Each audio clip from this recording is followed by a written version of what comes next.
ಇವತ್ತಿನ ಪತ್ರಿಕಾಗೋಷ್ಠಿಯಲ್ಲಿ ಭಾಗಿಯಾದ ಬಿಜಾಪುರ ಜಿಲ್ಲೆಯ ಬಾರ್ ಅಸೋಸಿಯೇಷನ್ ಅಧ್ಯಕ್ಷರು, ರೈತ ಮೋರ್ಚಾ ಪ್ರಧಾನ ಕಾರ್ಯದರ್ಶಿ ಅಂತ ಡಿ.ಜಿ. ಬರಾರ್ ವಕೀಲರಿಗೆ ನಮಸ್ಕರಿಸಿ, ಅದೇ ರೀತಿ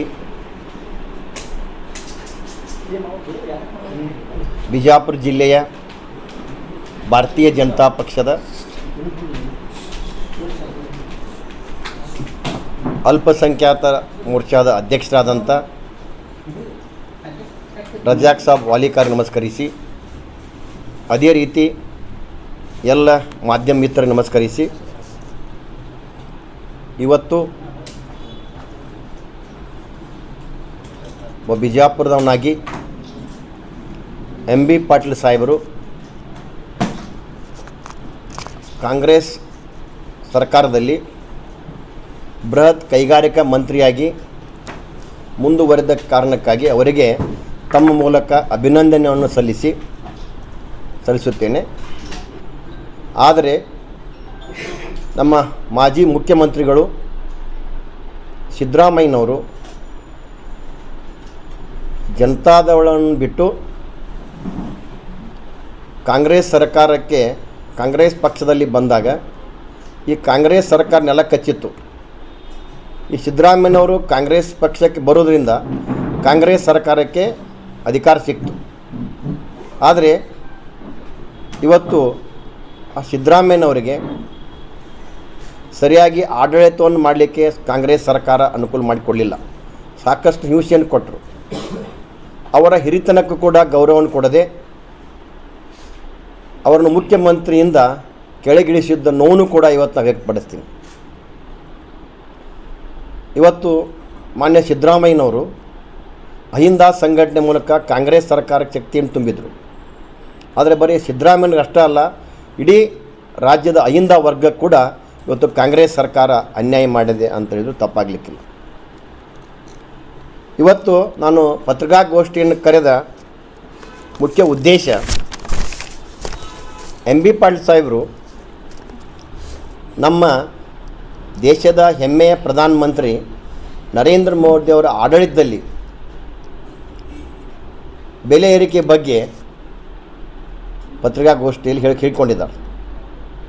ಆದರೆ ನಾನು ಎಂ ಬಿ ಪಾಟೀಲ್ ಸಾಹೇಬರಿಗೆ ಹೇಳ್ತಾ ಇದ್ದೀನಿ, ಇವತ್ತು ಕಾಂಗ್ರೆಸ್ ಸರ್ಕಾರದ ರಾಜ್ಯದ ಯಾವ ನಾಯಕನಿಗೂ ಮೋದಿಯವರ ಬೆಲೆ ಏರಿಕೆ ಬಗ್ಗೆ ಮಾತನಾಡಲಿಕ್ಕೆ ನೈತಿಕ ಹಕ್ಕನ್ನು ಕಳ್ಕೊಂಡಿದ್ದೀರಿ. ಯಾಕಂದ್ರೆ ನಿಮ್ಮ ಈ 3 ವರ್ಷದ ರಾಜ್ಯ ಸರ್ಕಾರದ ಒಂದು ಸಾಧನೆ ಏನಂತ ಕೇಳಿದ್ರೆ, ನಿಮ್ಮ ಸಾಧನೆ 3 ವರ್ಷದಲ್ಲಿ ಬೆಲೆ ಏರಿಕೆ ಮಾತ್ರ ಅದ. ಇಂಥವರು ನೀವು ಬೆಲೆ ಏರಿಕೆ ಬಗ್ಗೆ ಮಾತನಾಡಲಿಕ್ಕೆ ನೈತಿಕ ಹಕ್ಕಿಲ್ಲ. ಆದರೂ ಕೂಡ ನಾನು ಬಿಜಾಪುರ ಜಿಲ್ಲೆಯ ಭಾರತೀಯ ಜನತಾ ಪಕ್ಷ ಜಿಲ್ಲಾಧ್ಯಕ್ಷನಾಗಿ ನೀವು ಕೇಳಿದ ಪ್ರಶ್ನೆಗೆ ಉತ್ತರ ಕೊಡೋದು ನನ್ನ ಜವಾಬ್ದಾರಿ. ಇವತ್ತು ನೀವು ಹೇಳ್ತಾ ಇದ್ದೀರಿ 2014ನೇ ಇಸ್ವಿ ನರೇಂದ್ರ ಮೋದಿಜಿಯವರು ಪ್ರಧಾನಮಂತ್ರಿ ಆಗಿದ್ದ ಪೂರ್ವದಲ್ಲಿ UPA ಸರ್ಕಾರದಲ್ಲಿ ಡಾಕ್ಟರ್ ಮನಮೋಹನ್ ಸಿಂಗ್ ಅವರು ಪ್ರಧಾನಮಂತ್ರಿಯಾಗಿದ್ದಾಗ ಪೆಟ್ರೋಲ್ ಬೆಲೆ 65 ರೂಪಾಯಿ ಇತ್ತು, ಡೀಸೆಲ್ ಬೆಲೆ 50 ರೂಪಾಯಿ ಇತ್ತು, ಗ್ಯಾಸ್ ಸಿಲಿಂಡರ್ 415 ರೂಪಾಯಿಗೆ ಸಿಗ್ತಿತ್ತು, ಬಂಗಾರದ ಬೆಲೆ 3,500 ಇತ್ತು ಅಂತ ಹೇಳ್ತೀರಿ. ಆದರೆ ಎಂ ಬಿ ಪಾಟೀಲ್ ಸಾಹೇಬರಿಗೆ ನಾ ಹೇಳ್ತೀನಿ, ನೀವು 2014 ಇಸ್ವಿ ಎಷ್ಟಾಗಿ ತೊಗೋತೀರಿ?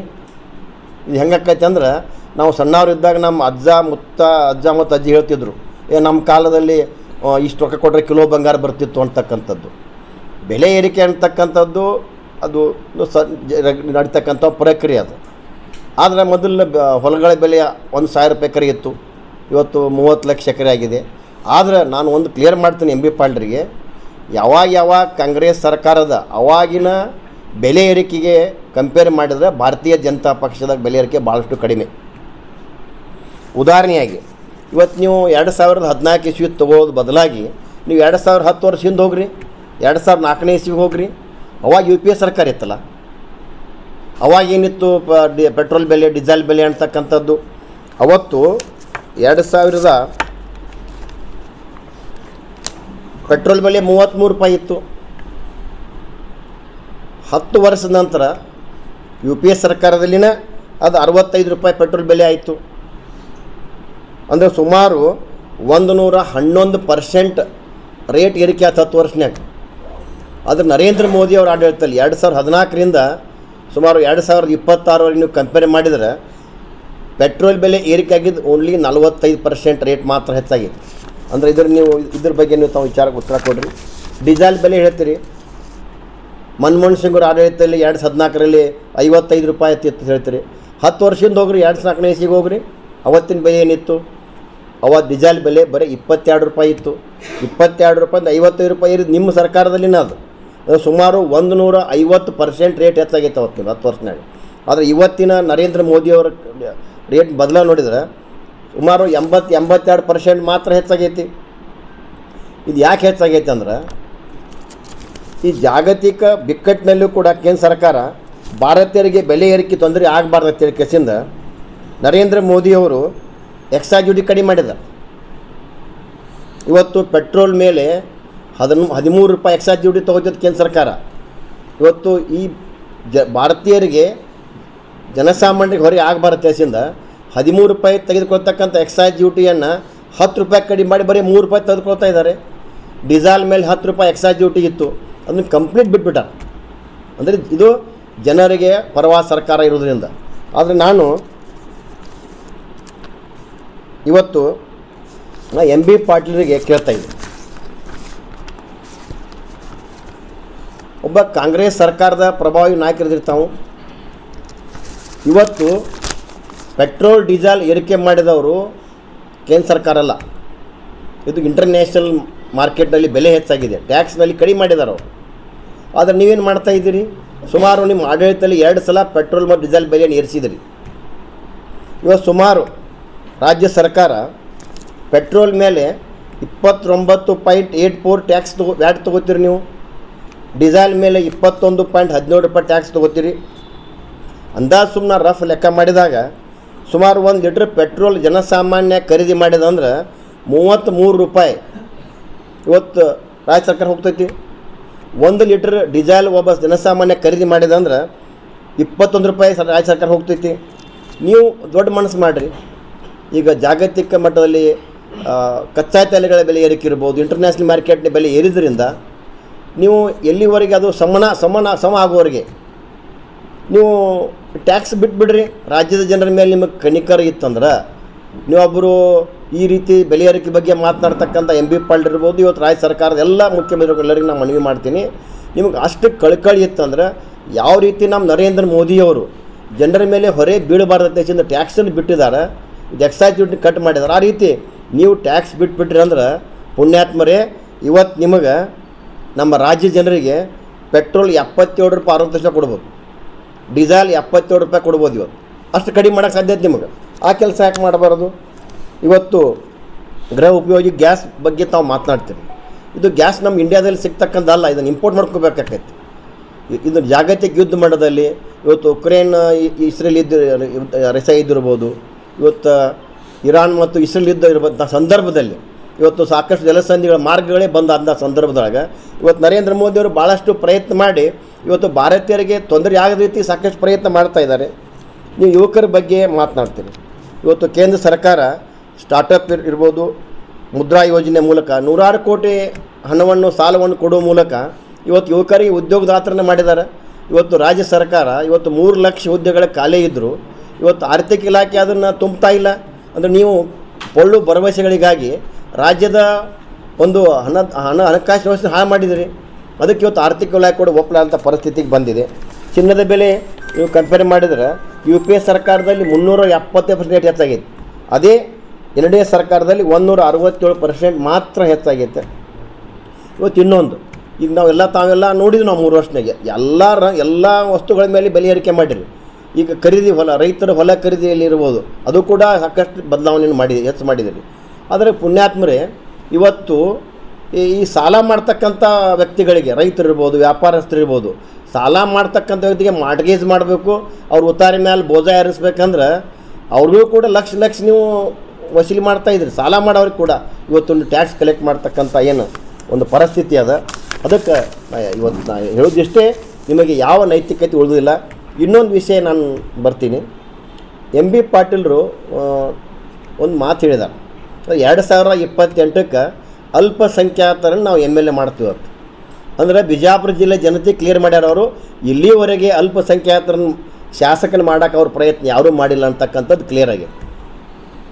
ಅದಕ್ಕೆ ಮೊನ್ನೆ ಒಂದು ಘಟನೆ ಆಯಿತು, ತಾವೆಲ್ಲ ನೋಡಿದ್ದು, ತಮ್ಮ ಮಾಧ್ಯಮಕ್ಕೆ ನೋಡಿದ್ದೀನಿ ನಾನು. ಹೆಸ್ಕಾಮದ ಒಂದು ಕಚೇರಿ ಉದ್ಘಾಟನಾ ಸಮಾರಂಭದಲ್ಲಿ ನಮ್ಮ ನಗರ ಶಾಸಕರು ಬಸನಗೌಡ ಪಾಳ್ಯ ಯತ್ನಾಳರು ಭಾಳಷ್ಟು ಸ್ವಾರಸ್ಯಕರವಾಗಿ ಮಾತನಾಡಿದರು. ಎಂ ಬಿ ಪಾಟೀಲರು ಗುಣಗಾನ ಮಾಡಲಿಕ್ಕೆ ಕಾಂಗ್ರೆಸ್ ಸರ್ಕಾರದ ವೇದಿಕೆಗೆ ನಾನು ಕರೆದರು ಅಂತಕ್ಕಂಥದ್ದು. ಆ ರೈಲ್ವೇದಲ್ಲಿ ನಾನು ರಿಟರ್ನ್ ಬಂದೆ ಅಂತಕ್ಕಂಥ ಏನು ಸ್ವಾರಸ್ಯಕರ ಮಾತು ಹೇಳುವ ಮಾತಿನ ಬರದಲ್ಲಿ ಯಾವ ನಮ್ಮ ನಗರ ಶಾಸಕ ಬಸನಗೌಡ ಪಾಳ್ಯ ಯತ್ನಾಳರು ನಮ್ಮ ರಾಜ್ಯಾಧ್ಯಕ್ಷರ ಬಗ್ಗೆ ಬೇರೆ ಬೇರೆ ರಾಜಕಾರಣ ಬಗ್ಗೆ ಅಡ್ಜಸ್ಟ್ಮೆಂಟ್ ರಾಜಕಾರಣ ಮಾತಾಡುವಂಥ ಸುಳ್ಳು ಮಾತುಗಳನ್ನ ಮಾತಾಡ್ತಕ್ಕಂಥ ಬಸನಗೌಡರ ಮಾತಿನ ಬರದಲ್ಲಿ ಎಂ ಬಿ ಪಾಟೀಲರು ಮತ್ತು ಬಸನಗೌಡರ ಒಂದು ಒಳ ಒಪ್ಪಂದನೂ ಕೂಡ ಅವ್ರು ಕ್ಲಿಯರ್ ಮಾಡಿಬಿಟ್ರು. ಅದಕ್ಕೆ ಇವತ್ತು ಎಂ ಬಿ ಪಾಟೀಲರು ಗಾಬರಿ ಆಗಿಬಿಟ್ರು. ಮುಂದೆ ಹೆಂಗೆ ಅತ್ಯಂತ ಅಲ್ಪಸಂಖ್ಯಾತರು ಬಿಟ್ಟವ್ರು ಹೆಂಗೆ ಅಂತಕ್ಕಂಥದ್ದು. ಯಾಕೆ ನೋಡಿದಾರೆ ಎಕ್ಸಾಂಪಲ್ ಮೊನ್ನೆ ಚುನಾವಣೆಯಲ್ಲಿ ದಾವಣಗೆರೆ ಚುನಾವಣೆ ಏನಾಯಿತು ಕಾಂಗ್ರೆಸ್ ಪರಿಸ್ಥಿತಿ ಅಂತಕ್ಕಂಥದ್ದು. ಇದನ್ನು ತಿಳ್ಕೊಂಡು ಮುಂದಿನ ದಿನಮಾನದಲ್ಲಿ ಕಾಂಗ್ರೆಸ್ಸಿಗೆ ಅಲ್ಪಸಂಖ್ಯಾತರು ಇನ್ನು ದೂರ ಹೋಗ್ತಾರೆ ಅಂತಕ್ಕಂಥದ್ದು. ಯಾವ ರೀತಿ ಗುಜರಾತ್ನಲ್ಲಿ, ಉತ್ತರ ಪ್ರದೇಶದಲ್ಲಿ ಭಾಳಷ್ಟು ಅಲ್ಪಸಂಖ್ಯಾತರು ಇವತ್ತು ಭಾರತೀಯ ಜನತಾ ಪಕ್ಷ ವಾಲ್ತಾ ಇದ್ದಾರೆ, ಅದ್ರ ನೋವು ಇವತ್ತು ಅವ್ರಿಗೆ ಕಾಡ್ತಾ ಇದೆ. ಅವ್ರು ಹೇಳಿದ್ದಾರೆ 8ಕ್ಕೆ8 ಕಾಂಗ್ರೆಸ್ ಶಾಸಕರನ್ನು ಆರಿಸ್ತಾ ಸಾಧ್ಯ ಇಲ್ಲ ನಿಮಗೆ. ನಾನು ಈಗ ಮೊದಲೇ ಪತ್ರಿಕಾಗೋಷ್ಠಿ ಹೇಳಿದ್ದು ನಾನು ಎಂ ಬಿ ಪಾಟೀಲರಿಗೆ, ನೀವು ಮುಖ್ಯಮಂತ್ರಿ ಆಸೆ ಇದ್ದವ್ರಿದ್ರಿ, ನೀವು ಏನ್ರಿ ಮುಖ್ಯಮಂತ್ರಿ ಆಗಬೇಕು ಕನಸಿತ್ತಂದ್ರೆ ನೀವು 2020 ಒಂಟರ ಒಳಗೆ ಈಗೇನು ಅವಕಾಶ ಇದೆ 2 ವರ್ಷ, ಈಗ ನೀವು ಪ್ರಯತ್ನ ಮಾಡ್ಬೋದು. ಮುಂದಿನ ಸಲ 2028ಕ್ಕೆ 8ಕ್ಕೆ8 ಇಲ್ಲಿ ಭಾರತೀಯ ಜನತಾ ಪಕ್ಷ ಅಭ್ಯರ್ಥಿಗಳು ಆರಿಸಿ ಬರ್ತಾರೆ ಅಂತಕ್ಕಂಥದ್ದು ಸ್ಪಷ್ಟವಾಗಿ ನಾನು ಇವತ್ತು ಹೇಳ್ತಾ ಇದ್ದೀನಿ. ಇವತ್ತು ಅಲ್ಪಸಂಖ್ಯಾತರು ಜಾಗೃತರಾಗ್ಯಾರ. ಇವತ್ತು ನಮ್ಮ ಭಾರತೀಯ ಜನತಾ ಪಕ್ಷದ ರಾಜ್ಯಾಧ್ಯಕ್ಷರು B.R. ವಿಜೇಂದ್ರ ಇರ್ಬೋದು, ನಮ್ಮ ಸಂಸದರು ಜಿಗಜಿಣಗಿ ಸಾಹೇಬರು ಕೂಡ ಭಾಳಷ್ಟು ಆ್ಯಕ್ಟಿವ್ ಆಗಿ ಇವತ್ತು ಬಿಜಾಪುರ ಜಿಲ್ಲೆ ಜನತೆಯಾಗಿ ಸ್ಪಂದಿಸ್ತಾ ಇದ್ದಾರೆ.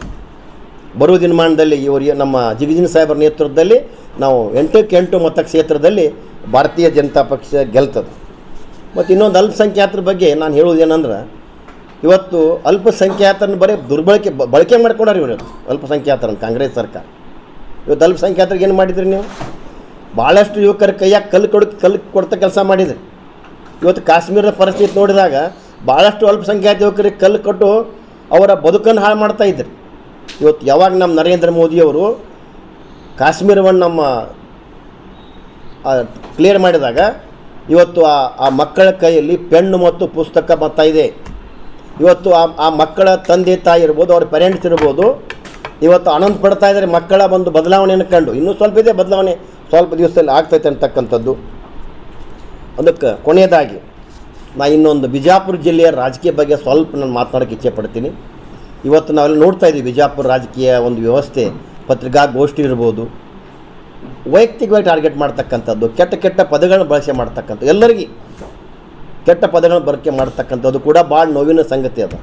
ಯಾಕಂದರೆ ನಮ್ಮ ಬಿಜಾಪುರ ಜಿಲ್ಲೆಯಲ್ಲಿ ಸಿದ್ದೇಶ್ವರ ಮಹಾಸ್ವಾಮಿಗಳು ತಮ್ಮ ಜೀವನ ಉದ್ದಕ್ಕೂ ಬಿಜಾಪುರ ಜಿಲ್ಲೆಯ ಜನತೆಗೆ ಹೇಳಿಕೊಟ್ಟದ್ದು ಯಾವ ರೀತಿ ನಾವು ಬದುಕಬೇಕು, ನಮ್ಮ ಮಾತುಗಳು ಹೆಂಗಿರ್ಬೇಕಂತ ಹೇಳಿಕೊಟ್ಟಾರ. ಅದಕ್ಕೆ ದಯಮಾಡಿ ಬಿಜಾಪುರ ಜಿಲ್ಲೆ ಎಲ್ಲ ರಾಜಕೀಯ ಪಕ್ಷದ ನಾಯಕರಿಗೆ ಹೇಳ್ತಾ ಇದ್ದೀನಿ ನಾನು, ಇಲ್ಲಿ ಏನಾಗೈತೆ ಇಲ್ಲಿವರೆಗೆ ಆಗ್ಯದ, ಇದನ್ನು ಕೊನೆಗೊಳಿಸಲೇಬೇಕು. ಇಲ್ಲ ಅಂದ್ರೆ ನೀವು ನಿಮ್ಮ ವೈಯಕ್ತಿಕ ಮಾತಿನ ಚಾಳಿಗೋಸ್ಕರ ಬಿಜಾಪುರ ಜಿಲ್ಲೆಯ ಮಾನ ಮರ್ಯಾದೆ ಕಳೀತೀರಿ ಅಂತಕ್ಕಂಥ ಒಂದು ಎಚ್ಚರಿಕೆಯನ್ನು ನಾನು ಕೊಡೋಕ್ಕೆ ಇಚ್ಛೆ ಪಡ್ತೀನಿ. ಇಷ್ಟು ವಿಚಾರವನ್ನು ನಾನು ಹೇಳಿ ನನ್ನ ಪತ್ರಿಕಾಗೋಷ್ಠಿಯನ್ನು ಮುಗಿಸ್ತಾ ಇದ್ದೀನಿ.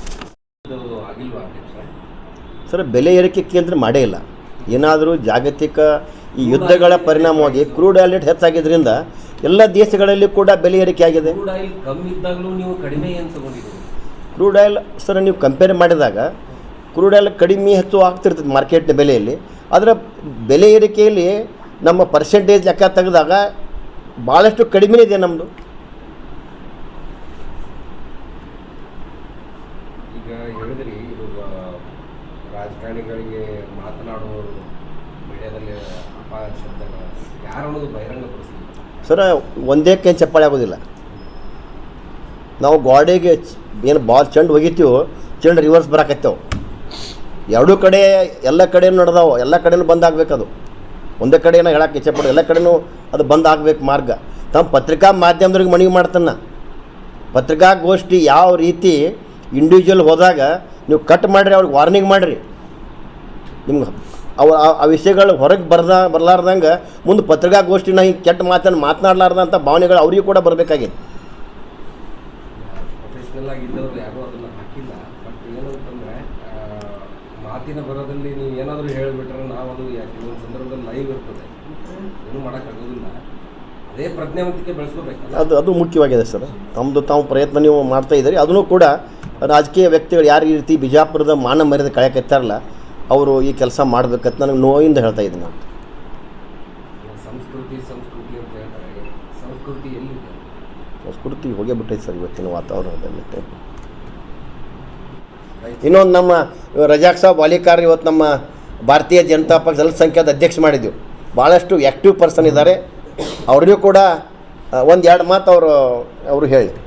ಎಲ್ಲ ಮಾಧ್ಯಮ ಮಿತ್ರರಿಗೆ ನಮಸ್ಕರಿಸುತ್ತಾ, ನಮ್ಮ ಜಿಲ್ಲೆಯ ಅಧ್ಯಕ್ಷರಿಗೆ ನಮಸ್ಕರಿಸುತ್ತಾ, ಹಾಗೂ ನಮ್ಮ ವಕೀಲರಿಗೆ ನಮಸ್ಕರಿಸುತ್ತಾ, ಇವತ್ತಿನ ಈ ಪತ್ರಿಕಾಗೋಷ್ಠಿಯಲ್ಲಿ ನನಗೆ ಗುರುತಿಸಿ ಅಲ್ಪಸಂಖ್ಯಾತರ ಒಬ್ಬ ನನ್ನನ್ನು ಗುರುತಿಸಿ ನನ್ನ ಜಿಲ್ಲೆಯ ಎಲ್ಲ ನಾಯಕರು ಹಾಗೂ ರಾಜ್ಯದ ಎಲ್ಲ ನಾಯಕರು ನನ್ನನ್ನು ಗುರುತಿಸಿ ನನ್ನ ಜಿಲ್ಲೆಯ ಅಲ್ಪಸಂಖ್ಯಾತ ಅಧ್ಯಕ್ಷರನ್ನಾಗಿ ಮಾಡಿದ್ದಕ್ಕಾಗಿ ನಾ ಎಲ್ಲರಿಗೆ ತುಂಬ ಹೃದಯದಿಂದ ಅವರಿಗೆ ಧನ್ಯವಾದ ಸಲ್ಲಿಸುತ್ತೇನೆ. ಮುಂದಿನ ದಿನಗಳಲ್ಲಿ ನಾನು ಈ ನನ್ನ ಕೊಟ್ಟಂಥ ಜವಾಬ್ದಾರಿಯನ್ನು ಯಶಸ್ವಿಯಾಗಿ ನಿಭಾಯಿಸ್ಕೋತಾ ಎಲ್ಲ 8 ಮತಕ್ಷೇತ್ರದಲ್ಲಿ ನಮ್ಮ ಪಕ್ಷದ ನಮ್ಮ ಅಲ್ಪಸಂಖ್ಯಾತರ ಎಲ್ಲ ನಾಯಕರನ್ನು ಒಗ್ಗೂಡಿಸಿ ಭಾರತೀಯ ಜನತಾ ಪಕ್ಷಕ್ಕೆ ಒಂದು ಅಲ್ಪಸಂಖ್ಯಾತರ ಒಂದು ಕೊಡುಗೆಯನ್ನು ಕೊಡುವಂಥ ಕಾರ್ಯಕ್ರಮವನ್ನು ನಾವು ಮುಂದುವರಿಸ್ತೀನಿ ಅಂತ ಹೇಳಿ ನನ್ನ ಮಾತನ್ನು ಮುಗಿಸ್ತೇನೆ.